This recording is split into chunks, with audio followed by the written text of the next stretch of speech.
Hello guys, आज की statement क्या बोल रही है? Most high level jobs are done by man.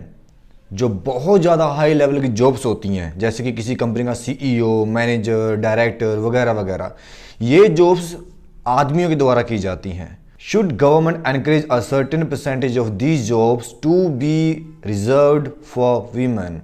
क्या सरकार को एनकरेज करना चाहिए कि ये जो जॉब्स हैं इनमें से कुछ एक खास प्रतिशत, फिर चाहे वो 10% हो, 20 हो, 50 हो, 60 हो, जो भी इसको सही लगे, कुछ खास प्रतिशत उसको औरतों के लिए रिजर्व्ड रखनी चाहिए? मतलब वो ऐसा एनकरेज करना चाहिए उनको, सरकार को, कि अलग अलग कंपनीज को या फिर सरकारी संस्थाओं को बोले कि इतने परसेंटेज तो यहाँ पे इस पोस्ट पे महिलाएं होनी ही चाहिए। क्या ऐसा होना चाहिए? यह डायरेक्ट आपसे क्वेश्चन पूछा गया है।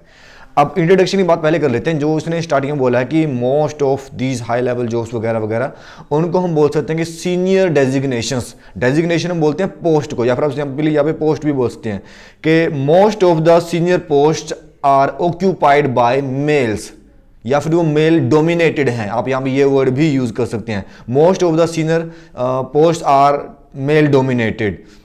तो उसके आगे बोल देंगे सम पीपल, ऐसा कह रहे हैं कि सरकार को ये करना चाहिए। फिर आप बाद में बता सकते हैं कि आप उनसे अग्री करते हैं या फिर आप उनसे डिसअग्री करते हैं। इस तरीके से आपकी इंट्रोडक्शन बन जाएगी।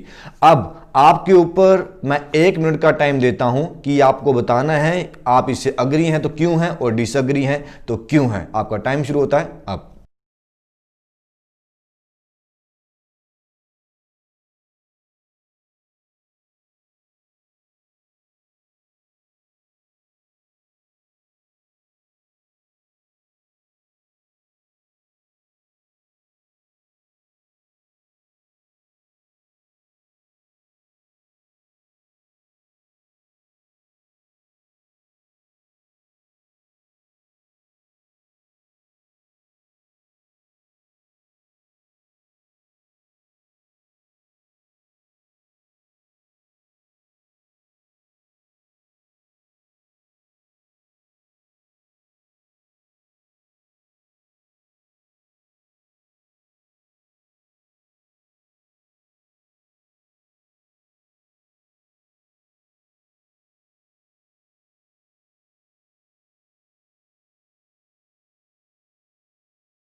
अगर मैं मेरे ओपिनियन की बात करूं तो मैं इंट्रोडक्शन में इस बात को पूरी तरह से खारिज करता हूं कि यहां पे कोई भी रिजर्वेशन नहीं होनी चाहिए।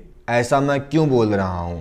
सबसे पहली बात, जिन ऑर्गेनाइजेशंस को यहाँ पे ऐसा ये कानून थोपने की बात कही जा रही है, वहाँ पे उन कंपनीज को फिर क्या हक रह जाएगा कि वो एक डिजर्विंग कैंडिडेट को चुने या फिर एक नॉन डिजर्विंग को? क्योंकि सरकार ने बोला कि इतने % लेडीज ही होनी चाहिए, फिर चाहे वो डिजर्विंग भी ना हो, उनके पास वो क्वालिफिकेशन भी ना हो, उनके पास वो एक्सपीरियंस भी ना हो, उनके पास वो जो एस्पिरेशन होता है कि मुझे ये काम करना ही करना, वो ना हो, तो उन लोगों को उनको जबरदस्ती जॉब देनी पड़ेगी। तो अगर ऐसा होने लगेगा उनकी प्रोडक्टिविटी पे सीधा सीधा असर जाएगा। सबसे पहली बात तो जो एम्प्लॉयर है उसकी आज़ादी खत्म होती है एक डिजर्विंग कैंडिडेट को चुनने की। नंबर 2, उसकी जो प्रोडक्टिविटी है उसके ऊपर भी नुकसान होता है।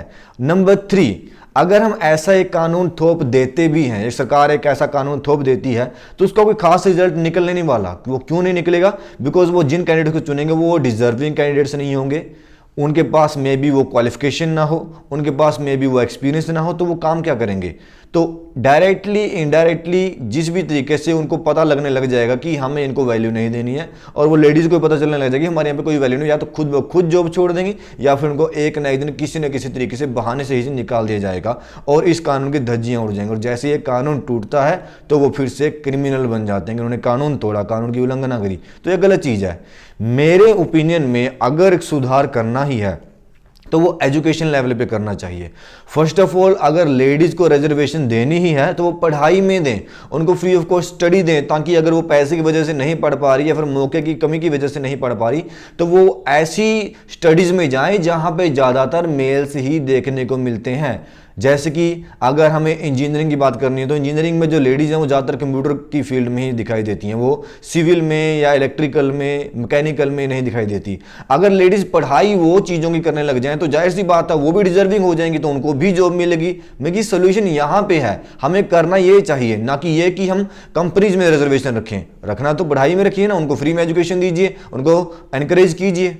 लास्ट बट नॉट लीस्ट, एक क्वालिफाइड कैंडिडेट को कभी कोटा की या रिजर्वेशन की जरूरत है ही नहीं, बिकॉज वो डिजर्विंग है, उसके जो चाहिए वो ले ही लेगा, फिर चाहे वो जॉब हो या कोई मुकाम हो वो हासिल कर ही लेगा, बिकॉज ही इज क्वालिफाइड और she is qualified. Thank you.